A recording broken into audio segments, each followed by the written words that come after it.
It's time to clarify what it means about castle law and self-defense in Canada. Hi, I'm Brian Lilley, political columnist for the Toronto Sun. You've heard the debate. It's sprung up a few weeks ago after a man in Lindsay fought off an intruder that broke into his home armed with a crossbow. And he's now been charged with aggravated assault and assault for fighting back with a kitchen knife. Well, do you have the ability to defend yourself in your own home in Canada? Do we need to have castle laws, as some people like Ontario Premier Doug Ford has called for, or a change to the criminal code like Conservative leader Pierre Poilievre has said? The answer is no. We don't need to have those changes because castle law already exists. This is an argument that I've been making for a long time, and too many people just don't understand it. I don't think that Ford or Poilievre are misguided in what they're saying. I think our Justice Minister, Sean Fraser, who said this isn't the Wild West, I think he's misguided because we are living in a Wild West type scenario right now with crime running amok.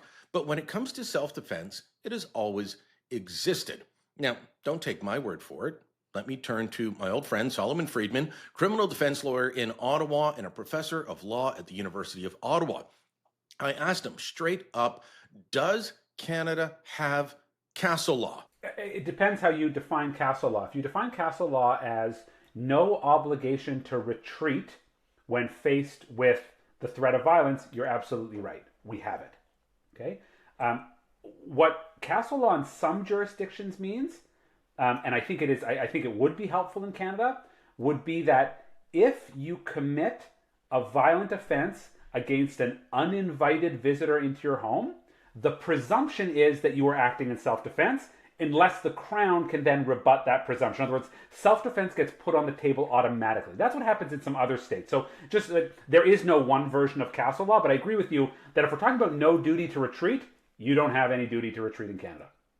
Now, let me show you just how ancient this right to self-defense is. Sir Edward Coke, writing in 1604, he was at that point a politician, the Attorney General of England, and was ruling in a case. And this is what he said: the house of everyone is to him as his castle and fortress, as well for defense against injury and violence. But if thieves come to a man's house to rob him or murder, and the owner or his servants kill any of the thieves in defense of himself and his house, it is no felony, and he shall lose nothing. That is the ancient right to self-defense in Canada. This is what we've been dealing with for centuries, but police and Crown prosecutors simply don't like it, so they like to push back against it. Friedman was very clear when I asked him about the idea that defending yourself is somehow foreign to Canadian tradition or American. It's not taking the law into your own hands. In fact, what would be taking the law into your own hands is after they get your stuff or they're running away, you get in the car and you fire up flashing lights and you go arrest them and you get a posse together. Like, that's a different story. Now, by the way, there are rights of citizens to make arrests, but much dicier in that territory. But defending yourself is not taking the law into your own hands. It is not vigilantism. So I think there's a cultural issue here. And, the trouble with 90% of us living along the American border is that culturally, whether it's politicians or police or prosecutors, we're always comparing ourselves to the American experience. And there's this sort of, innate dislike of what happens in the United States, and we don't want to be like the Americans. That's what they do in America. That's cowboy justice. When really, the criminal code has self-defense provisions, which, by the way, are not new. They are ancient. They go back to the earliest foundations of the English common law. They happen to be today codified in the criminal code, but this is old common law stuff. The right to defend yourself, other persons, and your property.